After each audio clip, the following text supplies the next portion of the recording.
Gagawa ako ng merienda ko kasi para may ngat-ngatin, may pangkape-kape. Ayan, Kalia cheese ang aking gagawin. Ayan yung tinapay ko. Tapos ito yung cheese. Ayan, book.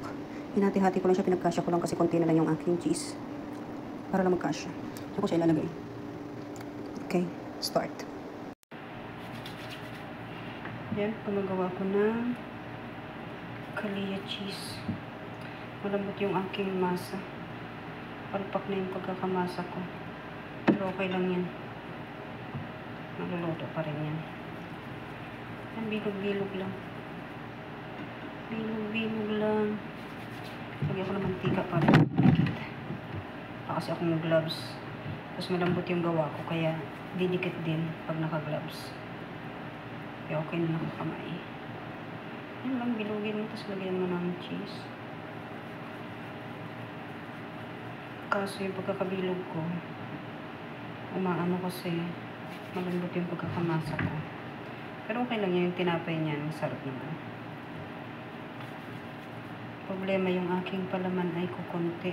Humabo lang ako ng gawa para lang meron akong pang merienda. May pang kape-kape. Hindi to alam ni Amo. May nakita ko sa akong cheese. Kaya naisipan kong gumawa ng tinapay. Problema na pa. Lambot yung aking masa. Napalambot siya.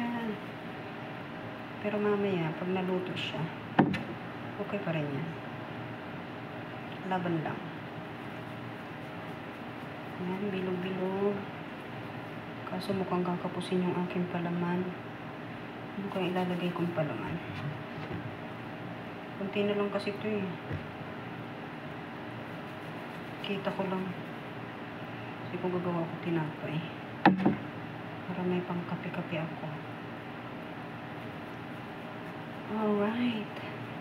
Kasi yung aking masa ay malambot. Kaya ayan, napipisak kaagad yung aking tinapay. Bawi na lang sa lasa. Bawi na lang sa tinapay. Malaki yung lalagyan ko, walang maliit. Pero pwede rin ito ilipat ko mamaya sa maliit. Kasi yung cheese ko konti. Ilipat ko na mamaya.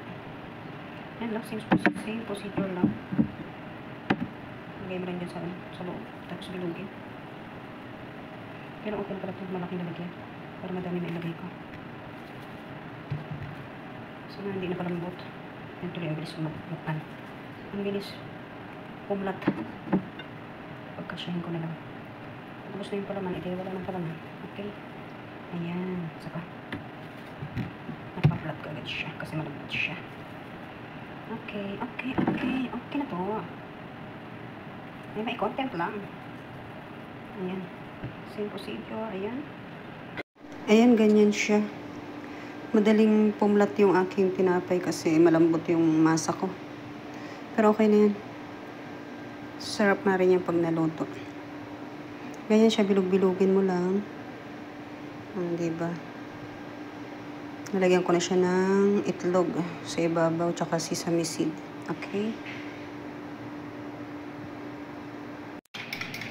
Nalagyan ko na siya ng itlog sa ibabaw para maganda yung kanyang pagiging pula-pula.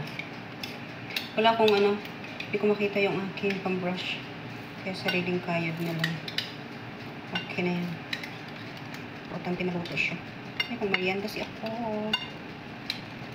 Diskarte lang yan. Alam ko lang kasi dito sa mga gamit. Ako lang gumagawa ng paraan. Kung gusto ko magluto. Ano lang, para-paraan lang yan. Kung gusto mo magluto, sikat ka. Hindi naman ako hindi alam ni Amo na gumagawa ako ng mga ganito. Tulog siya. Pagising niya, may pangkapi siya. May pangkapi parehas. Kung may brush to, mabilis lang saan. Okay lang yan. Huwag ka na magreklamo sa buhay. Sabi nga kung ano meron, yun lang iyong tanggapin. Pagkasyahin. Diba? Kaya ang kailangan Pilipina tayo. Pilipina. Ayan. Kahit malambot yung masa ko ng tinapay, okay na yun namin. Masarap pa rin yan. May natira pa. Lutuin ko siya, lalagyan ko siya ng ibang palaman. Kasi tapos na ako sa palaman. Ayan, done. Lalagyan ko siya ng sesame seed. Then walang black sesame, walang white. Black na. Ayan, para may siya. May design. Hindi ba? Hindi siya sad. May design siya. Black sesame nga lang. Ito lang siya white sesame. Alright. Pakita natin mamaya ang before and after ng pagkaluto. Nalagay ko na siya sa oven. Okay? Alright. Yan. Para lang may ma-content. Bira lang. Alright. Ito na siya. Diba? Kalutuin ko na. Ayan. Ready to cook na siya. Salang na natin siya sa oven. O diba, nagplata na sila lahat. Kasi malambot yung masa ng tinapay ko. Ayan. Nagsama-sama na together. Pero okay lang yan. Tinapay pa rin yan. Alright. Ayan, may natira akong tinapay. Papalamanan ko na lang siya ng buhok. Para hindi sayang. Pagkape ko yan. Malaki pa kayo. Yummy. O diba? Discard yan, mega. Kasi naubos na yung cheese. Ito naman natin. Parang sarap. Ubus na rin naman ito. Alright. Galing. Pag gusto, may paraan. Pag gustong kumain, ayan, ganyan ang gagawin. Diba? Di may palaman. Hindi sayang yun do. Yan. Kasi sobrang lambot ng tinapay ko, kaya yan. Nahihirapan ko di ako iayos siya. Nalagay ko na lang yan sa yanera.